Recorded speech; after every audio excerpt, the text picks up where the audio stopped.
Michael Jordan is not only the best basketball player, but he's the most exciting basketball player to ever play. Tatum fires away, pumps it in, 51 for Jayson Tatum. The Big Three NBA podcast is powered by Prizepicks, the exclusive daily fantasy partner of the CLNS Media Network. Hello, people, and welcome to another edition of the Big Three NBA podcast, minus one of the Big Three. Gary, what's up with your girl, Kwani, man? What's going on? I don't know. I think she's on that Joel Embiid, Kwani Leonard plan. She puts in a hard game, and then the next game, she needs a break. So we'll see her next time. I know she's busy. Goodness. She's doing her thing, but we'll get her back. We'll get her back for the next one, and she's gonna play every game in the playoffs. I guarantee you that she'll be ready for the playoffs. Guarantee. You heard it here first. Gary Washburn guaranteeing she's going to be the anti-Joel Embiid, anti-Kwani Leonard. You're going to play every game. All right. Okay. Well, look, I tell you who is playing every game. Your Boston Celtics, who are balling out lately. When you look at just some of the things that they have been able to do lately. I mean, Gary, they've got, a schedule coming up against Toronto on the road. They got Detroit on the road. But before we get into those games, talk to me a little bit about what you've seen from them of late, particularly that first game back from the break. What jumped out to you about that game? They just took care of business. I mean, the Philadelphia game was like they came out, and this was a big game for Philly because Philly is trying to figure out where it wants to go in terms of, do they want to tank to get that draft pick, or do they want to make a run at the play-in, hope that Embiid can somehow, pull his leg into the playoffs and then maybe win the play-in and maybe have a compelling series with Boston or Cleveland in the first round. So this was a big game for them. And so the Celtics came out and meant business. They kind of, went at it a little bit in early going, but then the Celtics started to take control, and then the ball movement was crisp. They hit 24 threes. They just schooled the Sixers, and the Sixers eventually just kind of relented. They just didn't have enough. And you're talking about, like the other game in Philadelphia, February 2nd, the Celtics eased into it, was getting blown out by the second teamers, the Ricky Councils and Justin Edwards and our friend Gershon Yabusele or whatever. And then Maxey was getting in their butt too. But this was a pretty much fully healthy team besides Eric Gordon. I mean, you had Quentin Grimes, who's new acquisition. You had Paul George. You had Maxey, who was healthy, and then Embiid. So you're thinking, okay, this is going to be a formidable game because, Philly's got their full squad, and they really need this game. But it just seemed like at the end they didn't. And the Celtics just punched them in the mouth repeatedly, made it a laugher. The Philly fans started booing in the third quarter. And I've been to Philly a lot of times over the years, and I've never seen so many Celtic fans, a whole horde of Celtic fans gathered near the tunnel when they exit and let's go Celtics and cheered them as they walked off the floor after the game ended. It was just kind of a sad testament to what's going on with Philadelphia. Just this was supposed to be a year, and, you can pull up the receipts of me saying I thought Philly was going to be better than the Knicks. And obviously that was wrong, Gary. You was wrong. I was wrong. And so now you look at it, and Philly's just literally clinging by the thread, and Embiid's playing on one leg, and Paul George just doesn't seem right, and Maxey is just on by himself, and so it was just a game that the Celtics needed to take care of. They looked well rested. They looked like they coming off a good break, a good little week off after beating San Antonio, and they just handled business. So I was impressed with their whole approach. Like, let's take this opponent seriously.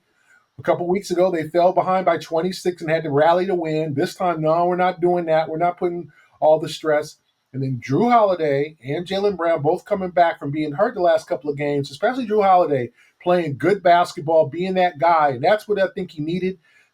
He got probably 2 weeks off. And in the middle of the season, you can get a 35-year-old guy 2 weeks off to rest some ailments. He's coming back fresh, and I thought that was one of the more intelligent moves that the Celtics have made this season. And they've made a lot of good moves, but just, okay, we're going to shut down Drew for the last 5 games. His last appearance before then was February 5th against Cleveland. So he literally took 15 days off, and that was a huge boost for the Celtics. So I was impressed with their approach. They blew them out, took care of business, and then looked forward to facing the Knicks on Sunday. Yeah, the thing that I like about what's happening now with the Celtics is that you're starting to see Joe Mazzulla, I think, get into playoff mode as a coach, where he's not just looking for them to win. He's not just looking for them to do some things well. He's looking for the total package. And when it's not there, he's being very vocal, I think, about it not all being there. After the recent win, he talked about them just not being as consistent as they need to be. You've seen this team all season long, Gary. I mean, do you agree that they haven't been as consistent as they need to be in order to win a championship? Because that's what this is all about. Yeah, it all depends on how you view the regular season.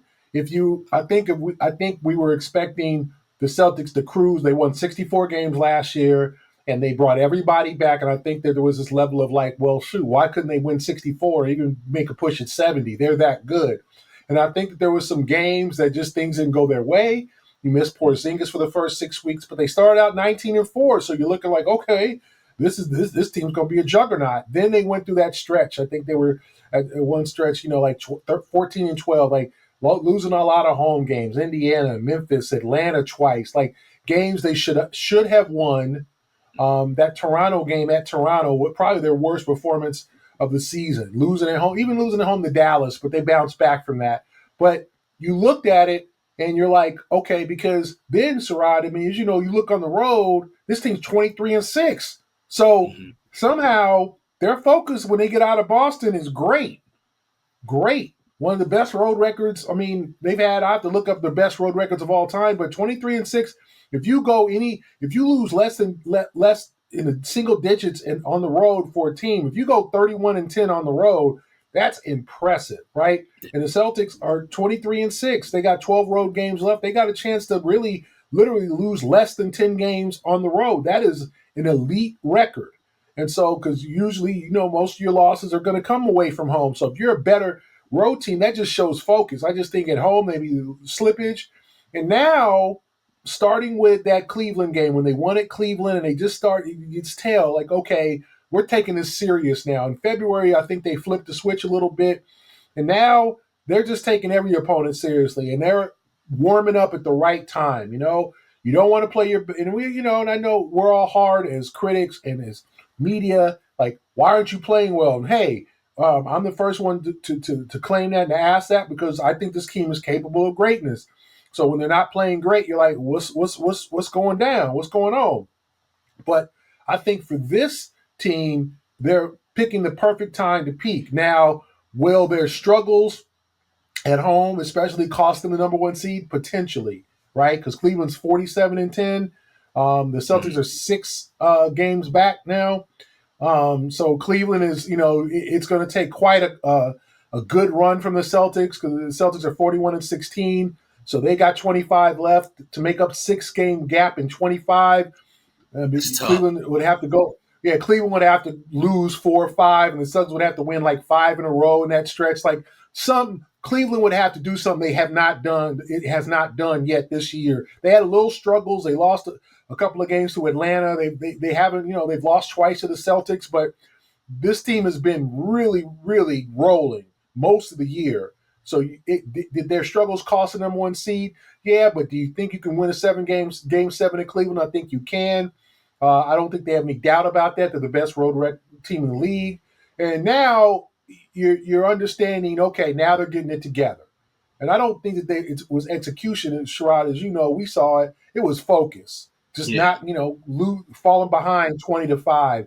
That, just not coming in. And you're like, allowing Dylan Brooks to hit 10 threes, Caleb Martin to hit 7 threes in that Christmas game. Like, performances, you're like, okay, these guys are good. I mean, these are all NBA players, but what's going on here? Why is Trey Murphy looking like Kobe? Why, you would just figure why is DeJounte Murray? You just look at it, and it was a list of guys, Keegan Murray. It was a list of guys just getting in their butts. And now they're playing that collective together defense, much better defensively, and now they're rolling. So all of what they went through maybe helped them at this stretch. Yeah, and the stretch that they're beginning now, before they get to this long homestand, they got a couple of road games.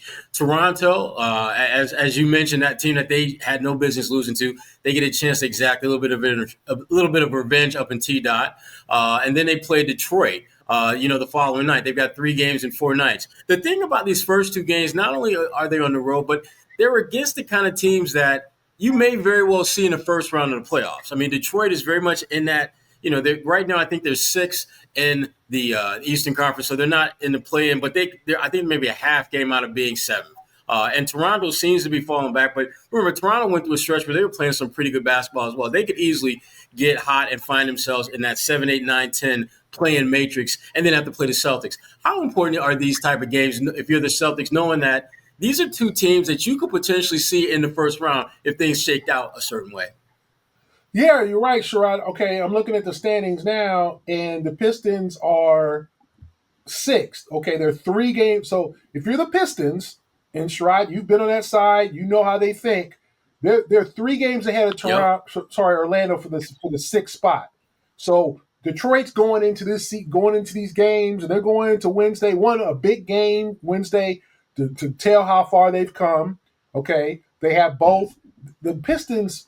I mean, Pistons 17-13 on the road this year. They have a winning record on the road. Like, that's amazing for a team that lost 28 in a row last year. This is one of the bigger turnarounds in the NBA you will see.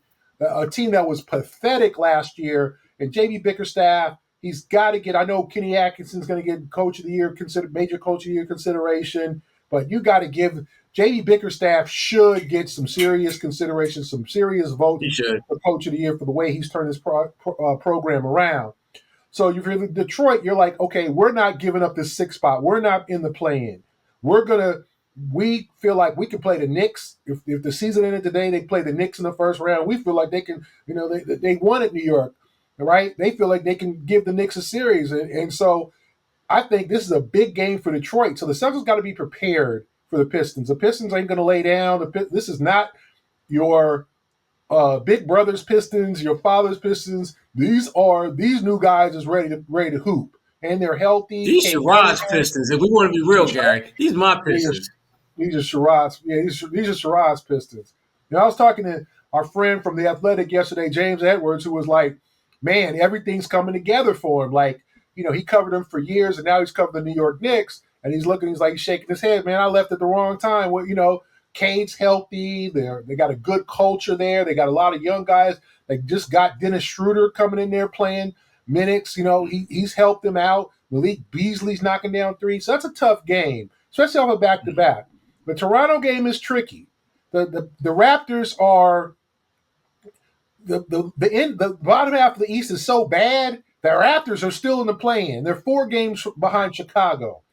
Okay, if you look at the Eastern Conference standings, Sherrod, we look at them, the first 9 spots are pretty much locked up. Like, the only real suspense, unless Atlanta completely collapses, is that 10th spot, right? Mm-hmm. And there are 4 teams up for that spot, in my opinion. The Bulls, who own it, the Nets, who are trying to tank, but nobody will let them tank.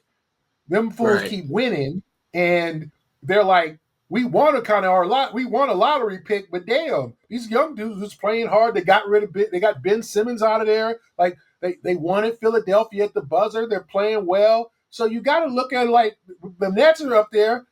The Sixers are still, they're a game and a half back, and the Raptors are only 4 games out. Like, even though they're 18-39, it shows you how bad the bottom of the East is. And we all know the Raptors are not terribly, they're talented. As much as you want to say they're trash in terms of wins and losses, they still have Scotty Barnes. They still have Emmanuel Quigley. They still have R.J. Barrett. I don't know when Brandon Ingram's going to make his debut, but they got him in a trade. The Raptors are a team, and we saw it. They beat the Celtics up, and they laughed about it. I mean, they kind of shoved it in their faces. So if I'm the Celtics, I'm feeling some kind of way about this game. I'm feeling like, because if you remember, Sherrod, like their coach, Darko, his name is hard to pronounce, but his first name is Darko. No, not that Darko, Sherrod. Not your friend Darko. uh, who was taking over Carmelo and D Wade. Anyway, Why you gotta bring that they up? sprayed him with yeah, I know. Imagine how many chips the Pistons would have won. We could talk about that later. Keep moving, But Gary. Keep they moving. yeah, they sprayed him with water and those stuff in the locker room after that game, like they had won a championship. Right? You're looking at you're saying to yourself, "Damn, really?" So if you're the Celtics, you're like, "Okay, we back and we're taking y'all seriously because this is a team." And I even mentioned Grady Dick, and then we all know what Jacob Pertle's done to the Celtics this year. That dude's look like Shaq, Chris Boucher. Yeah. I mean, they've got guys who can play. So this is this is a tricky game. Now the Celtics have some rest, 2 full days off. Basically, they played Sunday afternoon. This game is Tuesday night, so rest will not be a factor. Everybody should be ready, unless they're going to have to decide in terms of the bigs if Kristaps or Al will play, or will they play in Detroit on Wednesday because it's a back-to-back. But this is a tricky 2-game stretch for the Celtics, and another test. Are they mature enough to go in there? And I think they are, obviously, to go in there, take care of business against the Raptors, and then get enough rest and have enough resilience to go in there and play against a hungry Detroit team who really has something to play for. This is not just garbage time. The Pistons are like, we can maybe get up to 5th. I mean, I think they're a game and a half back of Milwaukee, and for the 5th, they could be in that 4-5 series. They could get a favorable matchup in the playoffs where they could have a chance to win a first-round series. So the Pistons, everything is on the line for them. And, the Celtics are going to draw the fans. It's going to be a Wednesday night in Detroit. We'll see. Hopefully they'll fill Little Caesars Arena up. There'll be a great atmosphere, but they're going to be ready. Yeah. And it remains to be seen if the Celtics will be, because like you said, Gary, Detroit is thirsty, man. I mean, they know what it tastes like to get that ass kicked night in and night out. They ain't trying to go back there. They see hope in their future right now. They see promise that they can be more than what anyone thought. And you're right. I mean, it's a completely different vibe around that team right now. I mean, it's not quite what it was, when I was there, when we had Chauncey, had Rip, you had Ben Wallace. It ain't that. Those Pistons are gone. But this is a pretty damn good building block toward being a team that you don't just look at and think like, damn, if they can only win, 25, 30 games this year, they should feel good about that. This is a team that's looking at themselves saying, we not only can we get to the playoffs, but with the right matchup, we might be able to get out of the first round. And that, to me, that's a realistic goal that I don't think anyone would have imagined was realistic before the start of the season. Before we go any further, I want to give a shout out to our good friends at Prizepicks, which is the best place to get real money sports action. With over 10 million members and billions of dollars in awarded winnings, Prizepicks has made daily fantasy sports accessible to all. You just pick more or less on at least 2 players for a shot to win up to 1,000 times your cash. Run your game all season long on Prizepicks, America's #1 daily fantasy sports app. And again, it's the best place to win cash while watching your favorite players. Prizepicks invented the flex play, which means you can still cash out if your lineup isn't perfect. You can double your money even if one of your picks doesn't hit. So how do you get in? Well, it's real simple. You just download the app today and use code CLNS to get $50 instantly after you play your first $5 lineup. Again, that's download the app today. Use the code CLNS to get $50 instantly after you play your first $5 lineup. Prizepicks, run your game.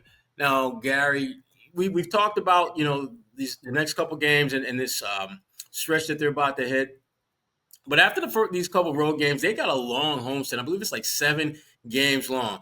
But as you pointed out earlier, home has not exactly been a good thing for the Celtics. I think they come in with maybe the 10th best record at home this year, which for most teams, that's not bad. But when you flip it and see that they've got the best road record, you see a team that has frankly blown lots of opportunities to be right either neck and neck with Cleveland or potentially ahead of them. How do you think this stretch that they're about to hit is going to play out as far as playing well at home and winning some games? Yeah, this is a difficult homestand, okay, Sherrod. It starts out with Cleveland, then Denver. Portland's a tricky team. Then the Sixers, you should be able to get those 2. The Lakers and Luka come in. Then Utah, you should be able to get that. Then Oklahoma City to end it. So you're getting the two best teams in the league on this homestand: Oklahoma City on March 12th, Cleveland on February 28th. In addition to Denver, who before that loss to the Lakers was red hot, and then you get the Lakers with Luka, who look now like they can compete for the West Conference Finals. And then in between that, Portland, your boy Chauncey Billups has got those guys playing a lot better. They're not going to make the playing playoffs. better, They're man. definitely taking a step. They're defending better. They're taking a step forward. We'll see how that is, And then Utah, you should be able to get that. Should be an easy dub. And then Philadelphia, who knows what the Philly team will Embiid be? On that rock, will he be healthy and ready to go, or will he be shut down by then? What about Paul George? You would think by March 6th, which is about 10 days from now, they would probably make a decision on their future and what they're going to do to try to get that first round pick that they'll lose if they finish with the lottery pick outside the 7th pick to top 6 protected. So difficult homestand. They're up to it. We all know the Celtics are up to it. They can go 7-0 on this homestand. They could go 4-3, and you wouldn't blame them if they went 5-2. I mean, because you got Cleveland and Denver coming in less than 2 days apart. That's a tough stretch right there. A couple days off in Portland, Philadelphia back to back, which is interesting. Then 2 nights later, Luka, LeBron, and the Lakers come in. Then 2 nights later, it's Utah, and 2 nights later after that, it's Oklahoma City. So, that stretch obviously I think will determine if the Celtics have any shot at the number 1 seed. It will be kind of a telling stretch for them, And then they go to Miami, and then they have 2 with Brooklyn, and then they go back on the West Coast. So. The remaining schedule isn't easy. There's some softies there. Last 2 is Charlotte. They got a Washington in there. They got a Miami at home. We'll see how they look. But they also got games at Memphis. They got to go out to Sac. They got to go to Portland. They got to go and start with Utah. So there's some little it's a minefield. It's not treacherous by any means, but it's a minefield of teams and games that they could slip on. So you got to hope that they start out and get these 2 wins after that impressive win against the Knicks, get these 2 wins and then have some real momentum heading into that showdown with Cleveland. Because I think if you have any shot of catching Cleveland, you got to win that game. You got to cut their lead by a game because it's been hard for the Celtics to make up ground on Cleveland. Like the Celtics win Thursday, Cleveland wins on Friday. Celtics win early Sunday, Cleveland wins Sunday night. So, the Celtics are playing well, but they're not making up a lot of ground. Yeah. And in Cleveland, I mean, you got to give Cleveland their props. I mean, many of us thought that Cleveland would at some point kind of hit that wall and kind of crater a little bit. And they lost. They had a mini stretch like that. But overall, they've been able to maintain their pole position as the team to beat in the Eastern Conference. And the Celtics, no matter what the Celtics seem to do, at least on the road at least, they haven't been able to cut into that lead. But for the Celtics, a big part of their success, home or on the road, obviously comes down to Jayson Tatum. He has had, I think, a much better season than he's going to be given credit for. And the thing about Jayson Tatum, it seems like damn near every week, every month, he is either being the youngest Celtic to do this or he's cracking the top 5 or top 10 in this category, franchise records. He was recently asked about just, who he thinks was the greatest Celtic of all time. And he said Larry Bird. And it caught some people by surprise. What do you think about that? I mean, when you think about the all-time greatest Celtic, is Larry Bird on your Mount Rushmore of candidates for that? Yeah, he is. And I also think it's about your generation. Also, I mean, you would think, okay, well, is it Bill Russell? That's an obvious choice. The greatest Celtic of all time, the most winningest Celtic of all time is Bill Russell. But is 26, about to be 27-year-old Jayson Tatum, how much real video has he seen of Bill Russell? It's very much easier to go watch the 84 finals than it is the 68 finals, right? Or the 69 finals, or to watch a full game. You can there's documentaries, the Lakers. I mean, and Jayson, I would consider himself, he's a historian, he's a big Kobe guy. So I think he's watched the Lakers Celtic rivalry. So that, they got that 30 for 30. And I think he's looked at how Bird won, obviously 3 consecutive MVPs. So it's not a bad choice. You cannot blame Jayson for that. If he, there's other guys he could have chosen and you could have said, wow, you're showing your age there. You're showing you're a little too young. He could have said Kevin Garnett, which is not a terrible choice. If you're a young person and that's who you grew up watching. And for Jayson, born in 1998, he doesn't remember, he was not born when he won the 3 titles. He does not remember a lot of things. He has to be reminded or watch it on video. So I applaud for him to have such an admiration for Larry Bird. I think he looks at Bird as like that was the MF. And obviously Bird set so many records. He had the record before Tatum broke it as the most points averaged in a season.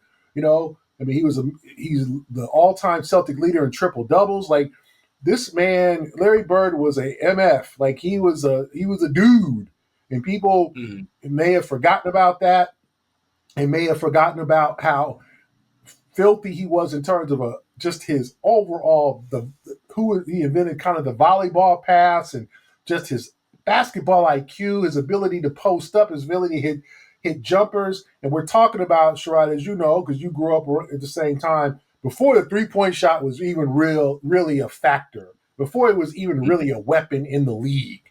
You put Larry Bird now, Larry Bird scoring 30,000 plus points. And remember, his back limited him. He only played, I want to say 13. He played like 13 years, and he was done after that. I mean, you look at it, he was done by 35, 36 as his back just wasn't able to play, and he played for Team USA, and he called it quits.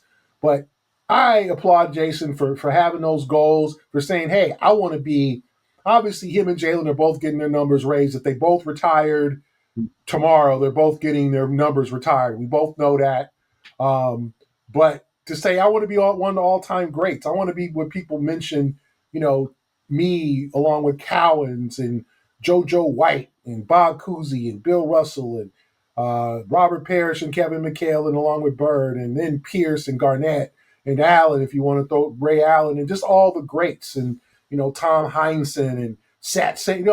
It's a great, obviously, tradition. He wants to be part of that, and I think that's an awesome thing for him to say. I was there when he said it, and he's just like, I want to be considered. I want to be remembered as one of those guys, and it's cool to think that a lot of these guys only think about today and tomorrow, but for a man who's his age, 26, to think about his legacy, that's not common for guys. How you want to be remembered? What are you talking about? Remember, well, I'm 25, so I'm living for what? Remember for what? Like, I want to be remembered for getting the pepper wings. That's what I want to be remembered for.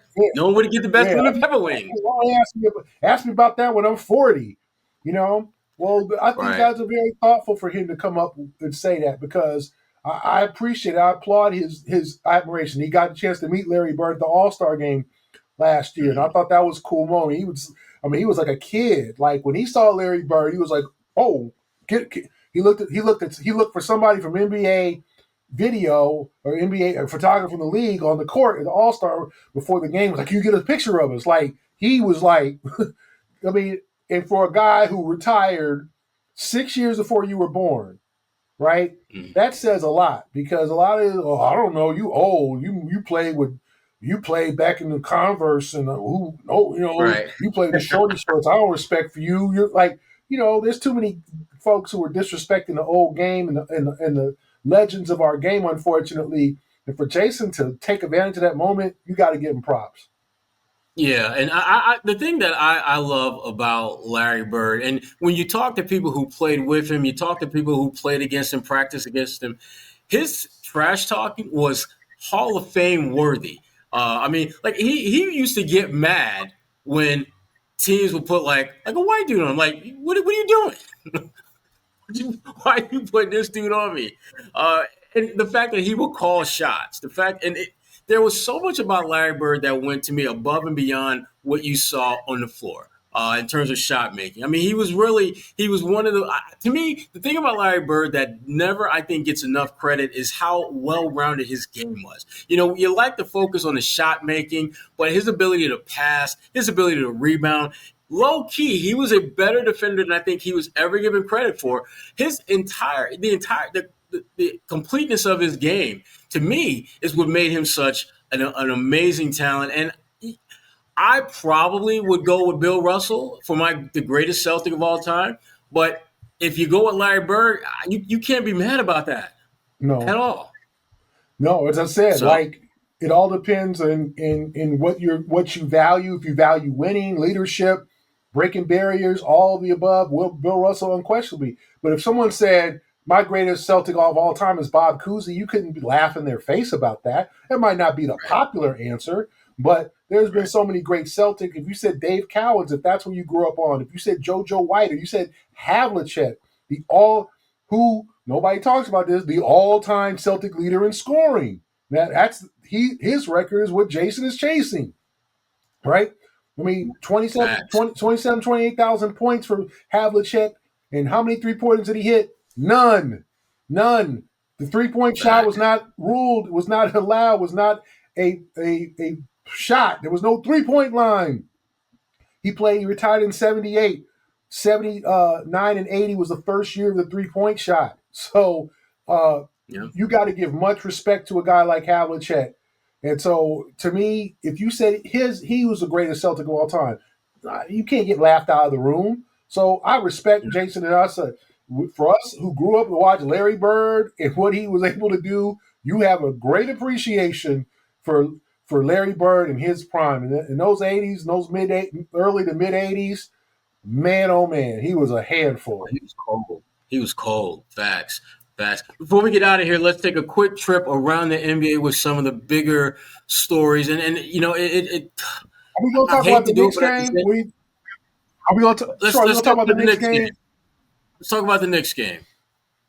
Which would you think? I mean, the Knicks fraud. Like what? Like I just can't with the Knicks. But go ahead. See, this is the thing about the Knicks. I think the Knicks are a team that it's like they know who they want to be, but they're not quite sure how to get there. I'm always reluctant to put my chips all in on a team where their best player is about my size. Because folks my size should not be – you shouldn't build around me. And Karl Anthony Towns, there is – to me, the fact that he goes by Cat because of his initials, there is not a more perfect NBA player who should be known as a kitty cat than Karl Anthony Towns. Incredibly talented player. But when it gets kind of grimy time, which is the playoffs, I'm not expecting him to be my guy. And OG Anunoby can't stay healthy, it seems like, since he's been in New York. And we ain't even going to talk about Mitchell Robinson. And so to me, there's so many uncertainties about this team. And the one thing that most people point to when you talk about the Knicks is they're just not a very deep team. And they play their guys a lot of minutes, but I'm not sure they play their core any more than the Celtics or other teams. But the difference is this. The Celtics got guys on the bench who they know can deliver in the playoffs. I mean, Sam Hauser isn't a star, but he's made big plays in the playoffs. Al Horford coming off the bench, starting, doesn't matter. He's made big plays in the playoffs. You start going down the line of their role players, their non-starters, and the Celtics have just more weapons that you have to concern yourself with than the Knicks do. And the Knicks, again, I think they're one of the better teams in the Eastern Conference still, and it wouldn't shock me if they get to the finals. But that being said, because of some of their shortcomings, depending on the matchup they get in the first round, I would not be, for example, let's say they play Detroit. It wouldn't shock me if Detroit knocked them out in the first round. Wouldn't shock me at all because Detroit has some cats that, frankly, are straight-up grinders.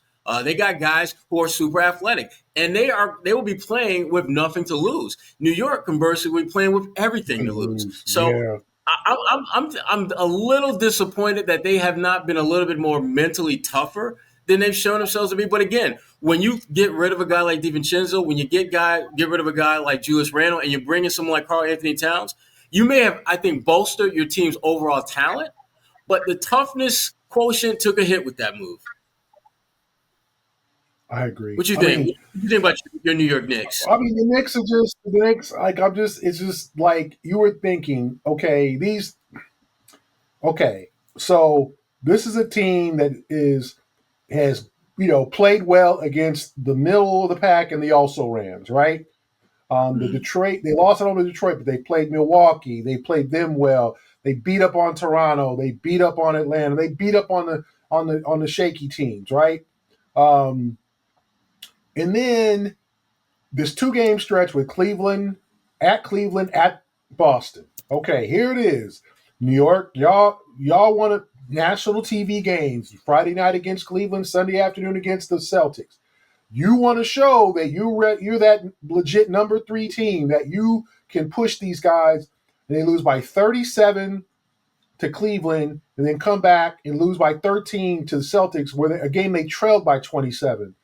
And then this is like, it's pathetic to me. And then the some of the shit talking, no offense, Sherrod, like Karl Anthony Towns doing the too small on Derek White. Dude, you're still down 4. There was one freaking campaign hits a 3 and points to the bench like, yeah, I hit a 3. What up? What? It's just like, dude, you guys are still trailing. Like, it was just like, and I said, like, nice games. Like, campaign actually had a nice game. I'm not ripping them, and I'm not, but it's just like, dude, what in the world are you doing to whereas the campaign, 7 points in 10 minutes, the 3 that he hit, he was 1 for 3 from the 3-point line. That 3 that he hit it, and it was the second quarter, and they were coming back from a 21-point deficit, but they were still losing. And he pointed to basically the bench like, yeah, like, what are y'all? Who are you guys? What do you think you are? You guys are not a juggernaut of power. It's been a lot of hype. 5 draft picks from Mikal Bridges, who scored 8 of his 14 points on Sunday in the last 1 minute and 23 seconds. Like, the reason the Celtics didn't win by 20 is because Mikal Bridges scored the Knicks' last 8 points in garbage time. So he gets 14 points. He had a nice game. That wasn't a bad game. You look at his numbers. 6 for 13, 14 points. No rebounds, 1 assist. No blocks, 1 steal. That's the no dude you traded 5 draft picks for. OG Anunoby. Yeah, you paid him $212 million. 10 points, 2 rebounds, 2 assists, no steals, no blocks, 3 fouls. 2 for 7. Now, it was Anunoby's first game back. Josh Hart, I've always loved that guy. He's a baller. He almost had a triple-double. Brunson, when that dude gets hot, he's filthy. He's hard to stop. Cat, the whole, he fouled me. Stop yelling at the refs. He's the biggest dude out there. Stop it, Cat. Right. And then when you get a little stretch and you bring your team to within 4 and you do he's too little, and that's as close as you get.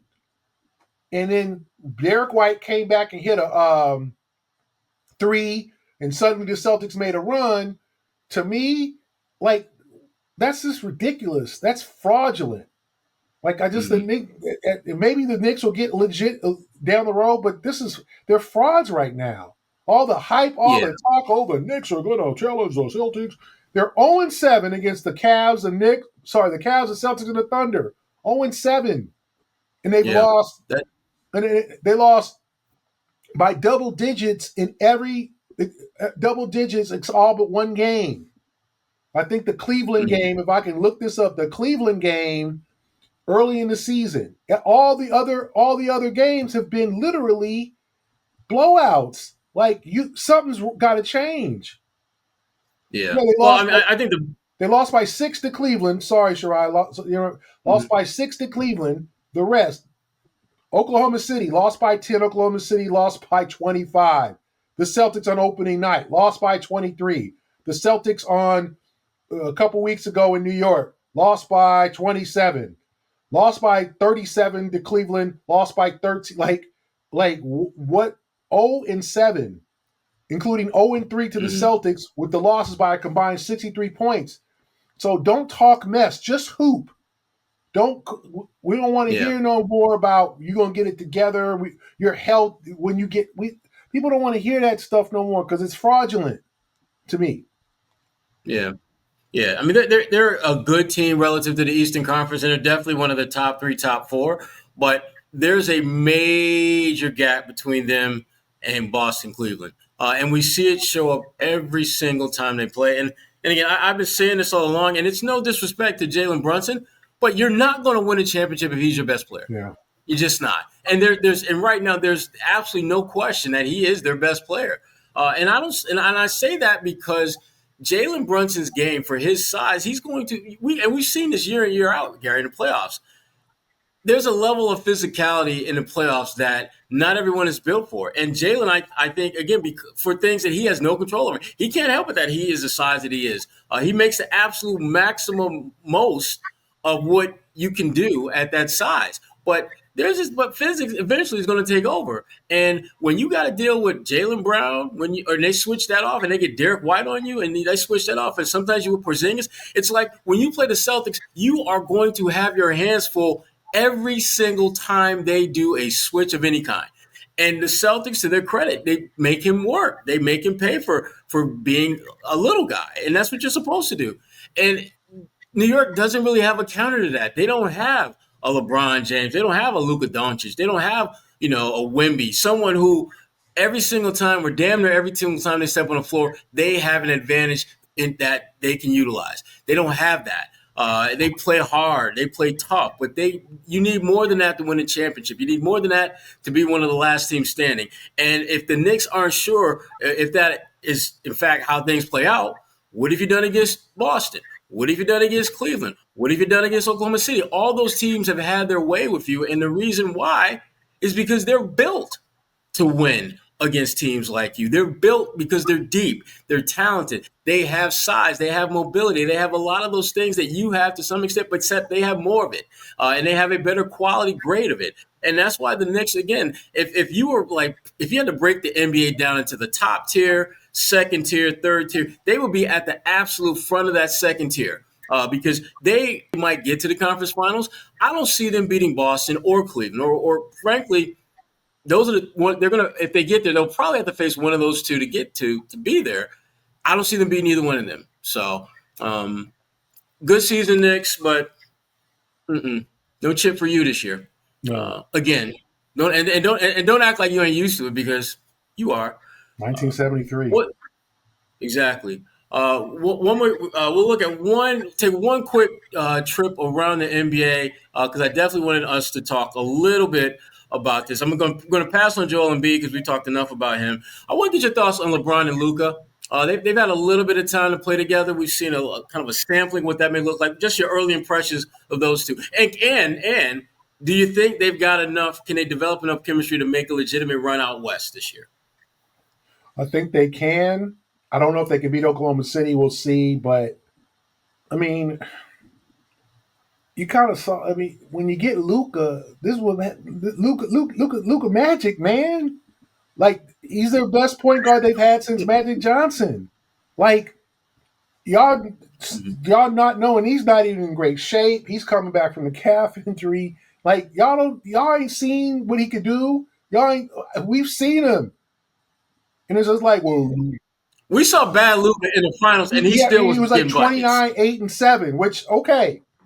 Jalen held him down, but they didn't lose the finals because of Luka. Believe me, he had a bad game 3. Right. That was not his finest moment, but he got no help in that finals. So to blame him in Dallas, the Mavericks, they better this better work. This Anthony Davis move better work somehow to get you a chip. If you don't get a championship out of this, you are never going to live it down. The Mavericks will never live down trading him. It's like Milwaukee trading Kareem. Right. It's like you look at how the hell did that happen? What the hell were you thinking? And you see the chemistry, and they haven't played much together yet. And LeBron is ready to hand the mantle over. This is not 2014 LeBron, where it's like, it's my team, I'm the man, blah, blah, blah. This is LeBron at 40 saying, man, I need some help. And if this dude is going to handle the ball, and all I got to do is run the floor and jump up for a oop, or go to the corner or give me the ball where I can drive and get to the cup, like, I'm good. I don't need to play point guard and point forward and center Like, if this dude's going to take responsibility for me, I'm all for it. So I think LeBron's loving this life right now.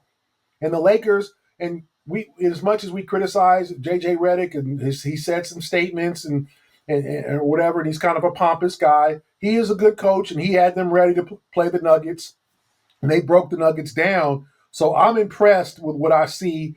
But you got Luka. You knew this is Luka. Luka's a bad boy. I just don't understand. You don't trade a five-time first-team All-NBA guard for Anthony Davis, a very good player, Max Christie, and just one first-round pick. You didn't get the haul. If you got, I brought this up before, so I remember when we was young, what the Cowboys got for Herschel Walker, and it helped them all the picks they got with Aikman and with Emmitt Smith, and all it helped them rebuild their franchise to get 2 Super Bowls out of it. It was sort of like the Billy King trade for the Nets to get Jalen and Jayson the picks. It helped the Nets not handed them a championship. They had to work their ass off for it, but they handed them this dynasty with 2 number 3 overall picks. And obviously on both picks, Danny Ainge hit because he could have taken, Josh Jackson, or he could have, it could have been disastrous with those drafts, but it wasn't, right? The Celtic, you make a trade, you get a haul, not 1 first-round pick. You better win a chip out of this, because I tell you one thing, the Lakers are going to be a more attractive place to play next year. LeBron's going to probably play 1 more year. They're going to probably sign somebody in free agency and get a real legit third guy, because now they don't really have a third guy. Hachimura, Austin Reeves could emerge that third guy. But to me, the trades work out as well in LA as it could be expected, and you think they're going to get better. Yeah, and it sets up really well for, frankly, the NBA, because now you've got one of your iconic franchises that's going to be in a title chase for years to come out west. You got the Celtics in the East, and then you got the newcomers, the upstarts, like Oklahoma City, who's going to be a force to be reckoned with all the talent that they have on the court and all the damn potential talent that they got with those picks that they could flip for other talent or just utilize them for their own benefit, because they've been pretty damn good when it comes to drafting their own and building from within. So, well, look, that is it for this week's episode of the Big 3 NBA podcast. Well, before we get out of here, just one more shout out to our good friends at Prizepicks, the exclusive daily fantasy partner of CLNS Media Network. And for those who maybe caught the podcast midstream or a little bit after we started, please, by all means, download it at your. It's available on all your podcasting apps. For Gary Washburn, Rod Blakely, and our good friend Kwani Lunis, who's not here. We'll be back next week. Exactly. Kwani Embiid. We'll be back next week with more good stuff to talk about, folks. Have a good one. We out. That ain't right, Sherrod. That ain't right. Dale Davis, the poet. World ain't right.